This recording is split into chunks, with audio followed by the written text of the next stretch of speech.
Como resolver o problema de obra atrasada? E aí, você já teve esse problema, começou a fazer uma obra e aí no meio do caminho, às vezes começa muito bem, aí começa a dar uma estranhada no meio do caminho e quando chega no final da obra, fica se arrastando. Deixa eu fechar aqui. Você já teve isso na sua obra? Você já teve alguma reforma, alguma atividade aí que você fez na sua casa que com o decorrer do tempo você viu que as pessoas foram abandonando e aquilo que era para durar um mês virou 2, virou 3, virou 5 e não tem perspectiva, né? Perspectiva de terminar essa obra. Você já passou por isso? Como que a gente faz para a gente evitar isso? Como que a gente faz para que a nossa obra ela não atrase? Aí eu deixo até uma pergunta para você. Você acha que é só apenas uma questão de contrato? Você acha que é só uma questão de contrato bem feito? Que se você fizer um contrato bem feito já será o suficiente? Colocando lá uma penalidade para o construtor em caso dele não entregar na data? Você acha que isso é o que vai garantir 100% aí da entrega? Bom, para começar respondendo, não. É muito importante que você tenha sim um contrato e que esse contrato que preveja multas, né? Que tenha ali um item ali relacionado à responsabilidade de cada um dentro da obra e prazo e cumprimento de prazo. Esse é um item muito importante. Porém, esse item sozinho não garante que a pessoa vai realmente entregar a obra no prazo. Por quê? Porque dificilmente você vai entrar com uma ação, você vai acionar um advogado porque o cara demorou um mês a mais para terminar a obra. A não ser que você consiga provar aí que esse um mês a mais de atraso fez você perder, por exemplo, 50 mil de aluguel. Você tem um prédio que vai ser alugado por 50 mil, você já alugou e você, além de não estar recebendo, você está pagando multa para o inquilino porque você não entregou o imóvel na data. Se você tiver uma situação dessa, vale a pena você entrar com ação, porque você vai recuperar esse dinheiro. Agora, se não for, dificilmente você vai entrar com ação. Eu fiz minha casa e a minha casa não terminou a tempo. E por não ter essa prática comum de ter essa ação, de ter uma penalidade real aí para quem atrasa, que o mercado está assim. Muitas pessoas só têm data de início. E aí temos um problema. Primeiro, muitos nem contrato têm. Os que têm contrato, nem todos têm cronograma, que é onde a pessoa pega cada etapa, vai colocando ali, destrinchando e depois coloca, baseado nesse cronograma, tal dia é o final da sua obra. E a nossa expectativa sempre é que esse cronograma tenha algumas sobras, né? Alguns intervalos a mais, para caso uma pessoa faltou, choveu, faltou, o material que era para chegar hoje só chegou no outro dia, para evitar que esses pequenos atos corriqueiros da obra atrasem a obra, você sempre coloca um pouquinho a mais, uma gordurinha, uma margenzinha de erro. Mas tem limite essa margem de erro. Essa margem de erro não é, posso entregar hoje ou daqui 3 meses.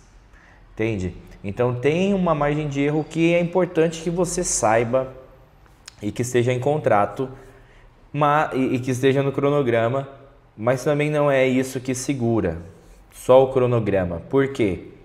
Porque eu gerencio obra, eu sou engenheiro civil, talvez seja a primeira vez aí que você está me ouvindo, sou engenheiro civil e estou cansado de ver engenheiros fazendo cronograma, se comprometendo em reunião, às vezes na frente do dono, assim, tá eu de um lado, o construtor do outro e o dono assim assistindo a conversa.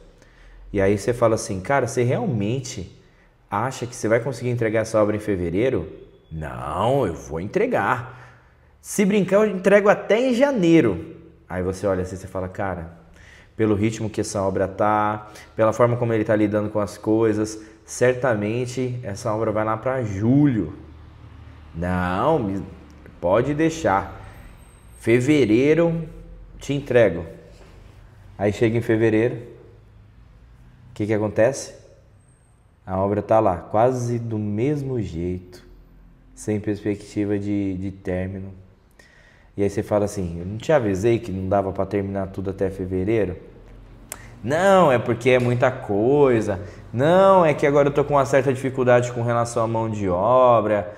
Não, é que tá difícil. Não, é que o fulano de tal faltou tal dia. Ai, a equipe disso, a equipe daquilo. Aí vem com um monte de história triste, um monte de justificativa. Beleza. Então, a gente sabe que um contrato bem feito não resolve 100%. Um cronograma entregue não resolve 100%. E o que resolveria? Segurar pagamento é uma opção? Sim. Se você, por exemplo, você coloca a etapa, tem a etapa, por exemplo, olha, eu vou demolir essa parede. Eu vou gastar 3 semanas e vai ser 15 mil reais. Aí a pessoa escreve lá. Ah, eu vou construir, aí eu vou fazer a fundação nova. Aí eu vou fazer um baldrame. Aí eu vou fazer uma parede. Aí eu vou rebocar essa parede. Aí eu vou pintar essa parede. Tudo isso são itens, certo? E ele vai colocar as datas. E aí, o que você consegue fazer? Você consegue criar um cronograma físico-financeiro. Você chega na obra e você vê. Ah, beleza, ele demoliu 50% da parede. Aí você coloca lá, 50%.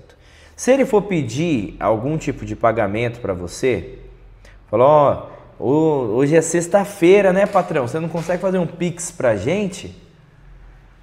Ah, manda aí pelo menos tantos mil aí, 5 mil, um exemplo. Aí você olha e você vê que 5 mil dá 60% da demolição e ele só fez 50% da demolição. E aí você fala, olha, cara, infelizmente não tem como te mandar porque você produziu menos do que o dinheiro que você está pedindo. Não dá. Se eu te mandar agora, e o que acontece? Quando você paga e o dinheiro fica todo na mão do construtor, aí ele vai fazer na hora que ele quiser. Na hora que ele tiver tempo, e aí muitas vezes ele já pega o dinheiro já desaparece, né? Que é muito fácil. Difícil é você ganhar o dinheiro, né? Quando o dinheiro está na sua mão, vira pó. Aí na mão deles, virou pó. O que ele vai fazer? Ele vai se esforçar em outra obra. E aí começa o ciclo da desgraça, que é o seguinte, o cara tem 10 obras, 10 obras. Essa daqui começou a reclamar. Pô, meu, você tá atrasando, e não sei o que, seu irresponsável. Aí o que ele faz? Tira a galerinha dessas obras e joga pra cá, certo? Entendeu? Aí aqui, essa 10ª obra agora tá de boa. Pô, meu, cara, agora parece que agora vai, agora colocou mais gente, as coisas parecem que estão dando certo. Aí o que ele começa a fazer? Vai tirando gente aos poucos e aqui vai ficando sem ninguém. Mas como esse cara aqui, esse cara aqui, ó, esse cara, ele tá um pouco mais tranquilo porque ele viu que veio uma galera, deu uma adiantada em algumas coisas, ele não tá reclamando. Só que esse carinha aqui, ó, começou a reclamar. Porque na obra dele ficou sem ninguém. Ou só tem uma pessoa por 3, 4 semanas. Aí ele começa a reclamar. Aí o que ele faz? Tira das outras obras e joga aqui. E aí fica. A equipe vai para um lado, vai para o outro. Vai para um lado, vai para o outro. Parece um corpo de bombeiro. Só apagando fogo. A equipe só está nas obras que a pessoa reclama mais. Aí você fala assim, tá, e qual que é a solução? Reclamar mais? Não, reclamar mais não é a solução. Não vai acabar a obra, você vai estar desesperado, vai estar com pressão alta, vai estar aí com problema cardíaco, querendo matar o cara. Então reclamar também não adianta. Aí você fala, tá, Bruno, contrato não adianta, cronograma não adianta, pagar a obra por medição não adianta, reclamar não adianta. E aí, o que adianta? Qual que é a fórmula mágica para que eu não tenha problemas de atraso na obra? Eu vou falar, mas antes, só queria lembrar que eu preciso, né? Estou no começo aqui, pô, dá uma força. Se você tem gostado, se tem sido um vídeo legal para você, se inscreva aqui no canal, vai ajudar muito, principalmente nesse momento aí que a gente não bateu nem mil inscritos ainda na gravação desse vídeo, então ajuda bastante aqui o canal. E no final do vídeo tem mais algo para te recomendar também, mas deixa para o final. E aí, Bruno, o que a gente faz para realmente acabar em definitivo com um atraso de obra?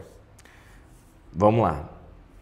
A gente falou contrato, falamos sobre cronograma físico-financeiro, cobrar, pagar por medição e cobrar.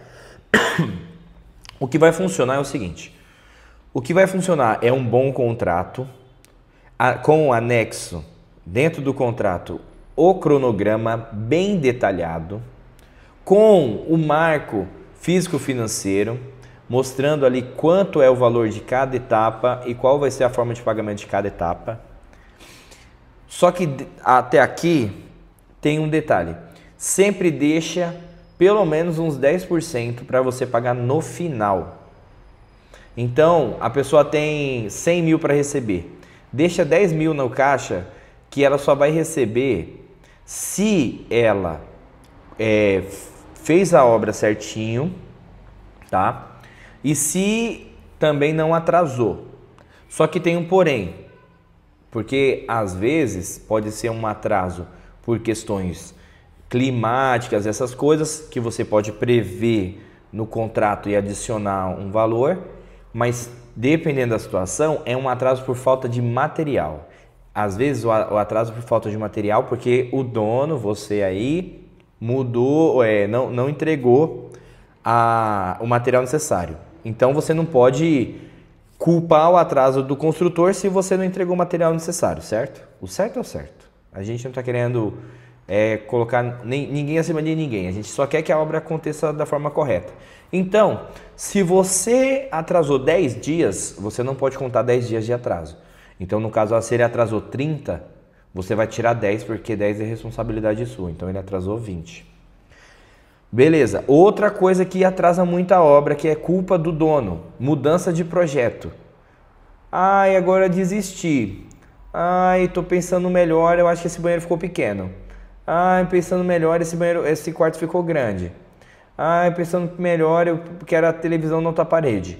Quanto mais a obra já tem avançado, mais retrabalho tem, mais caro fica e mais demorado fica.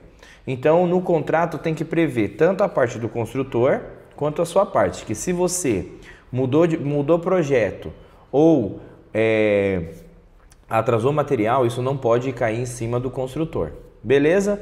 Dito isso, tem que deixar 10% aí, pelo menos, de caixa, que você só vai pagar depois que tiver tudo correto.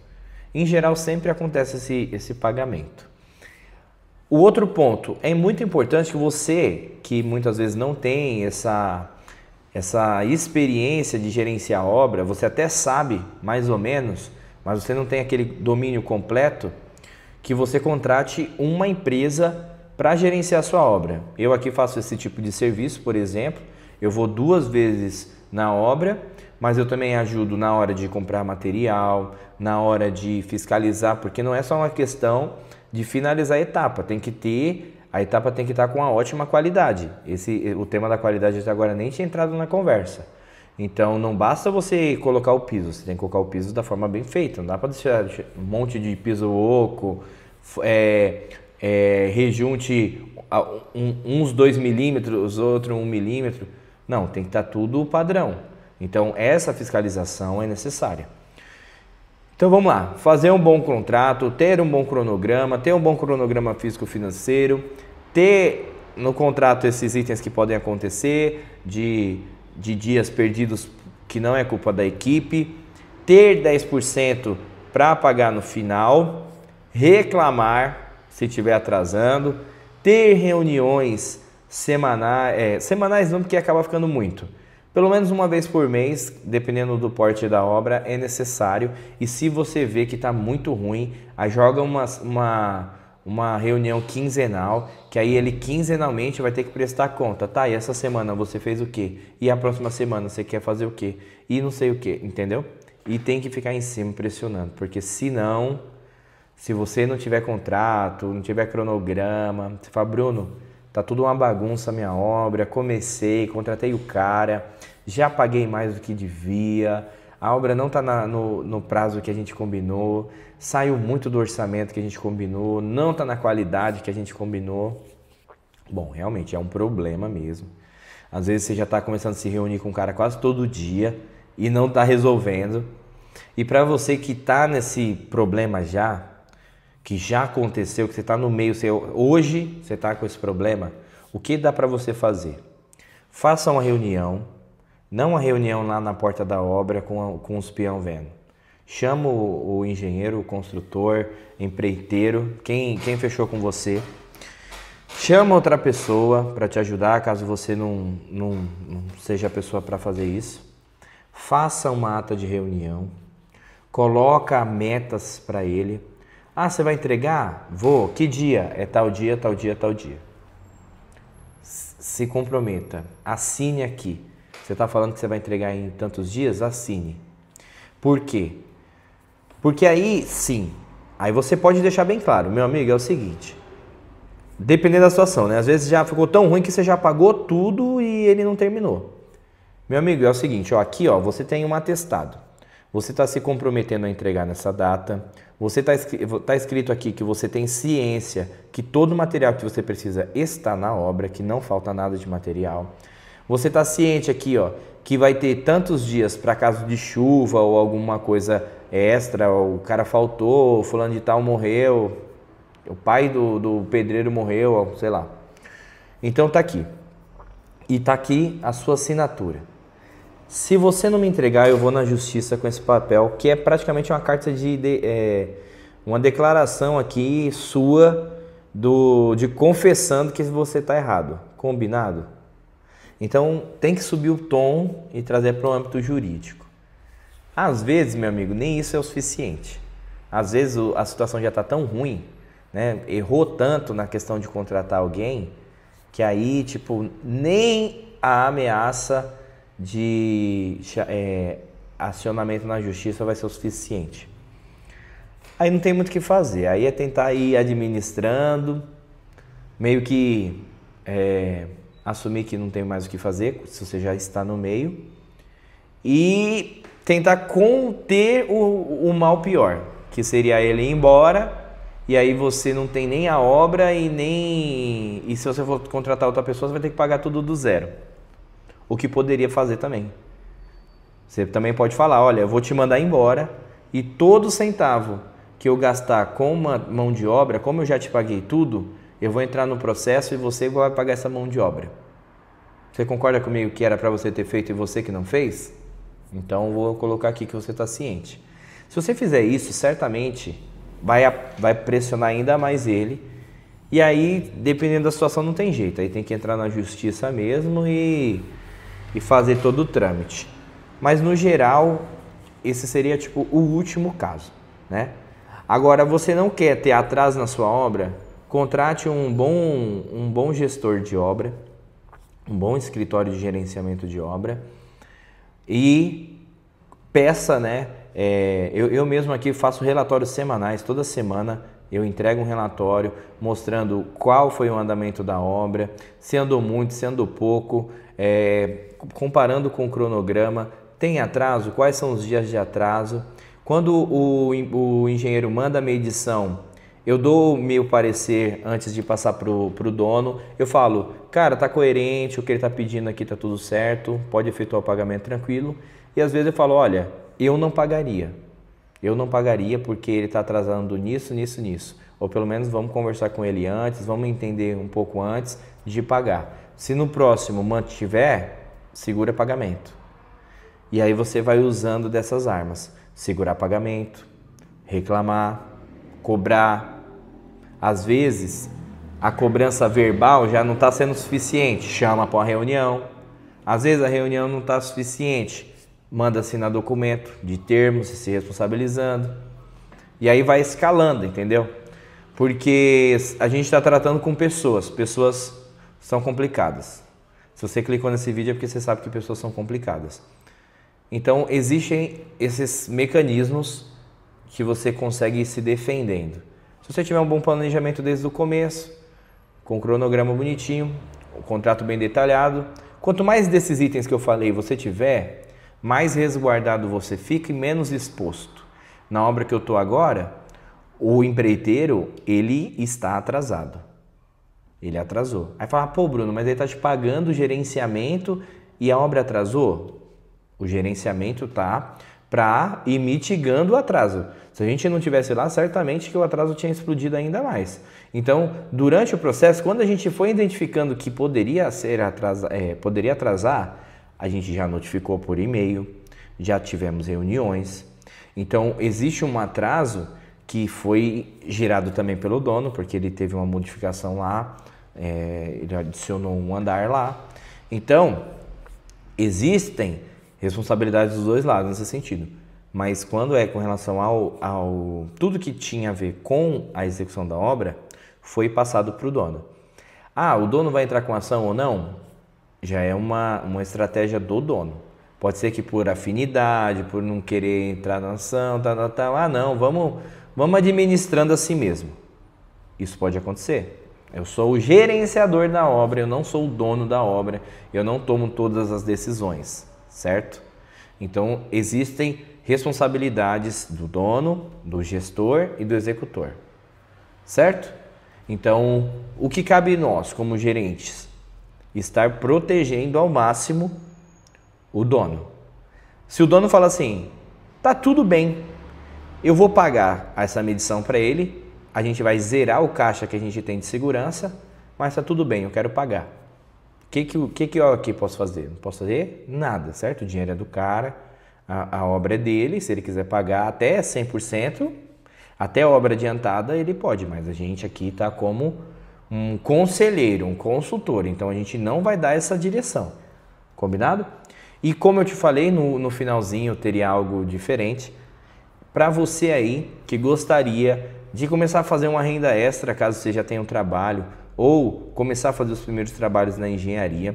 Vou deixar aqui embaixo um link que é um treinamento que funciona o seguinte.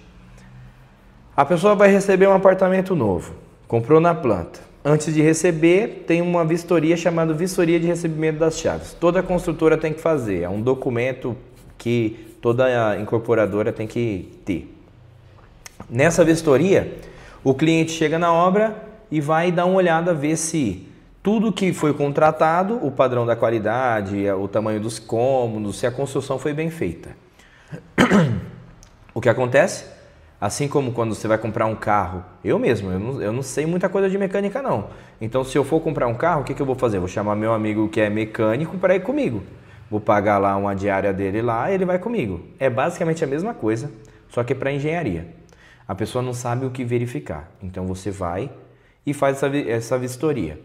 Vê se o ralo está entupido, vê se a queda do a queda do chuveiro, da água ali do chuveiro está indo para o ralo, vê se as conexões de hidráulica estão bem feitas, vê se as portas estão alinhadas. Tem uma série de itens e eu tenho esse treinamento especial aqui embaixo no link. E aí, só para você ter uma ideia, esse treinamento hoje está por R$27, certo? Você clica lá, 27 e alguns centavos. Beleza. Se você fizer uma vistoria, você já consegue cobrar, dependendo do porte da obra. Eu cobro aqui no mínimo 250 quando não precisa de RT. Quando precisa de RT é 250 mais RT. A RT está R$103, eu nem adiciono nenhum valor, eu só cobro o valor da RT mesmo, quando é um apartamento pequeno e está aqui na região. Apartamentos maiores e longe aqui do escritório, o valor sobe, mas no mínimo R$250. E aí suponhamos que você cobrou 270 para ficar uma continha mais bonitinha. Na primeira vistoria, você já fez 10 vezes o valor do treinamento. Teve um vídeo que eu postei agora recente que eu falo a respeito da inteligência artificial e da importância da gente ter alguns serviços práticos, serviços que a inteligência artificial não vai poder roubar. E esse serviço de vistoria, por exemplo, é porque você precisa estar lá presencial, você precisa ver se a pintura está bem feita, se a porta está bem instalada, se a janela está bem instalada, se a tubulação está correta, se a elétrica está correta. Tem os testes que você precisa fazer, certo? Então, eu estou dando aí essa oportunidade para você aí que quer entrar na engenharia com um primeiro passo. E deixa eu te falar também, se você chegou até aqui, muito obrigado. Deixa aí o like, esteja sempre acompanhando que a gente tem esse bate-papo aí para abordar alguns temas e trazer aí estratégias para a gente lidar com os desafios do dia a dia. Tá bom? Até o próximo vídeo.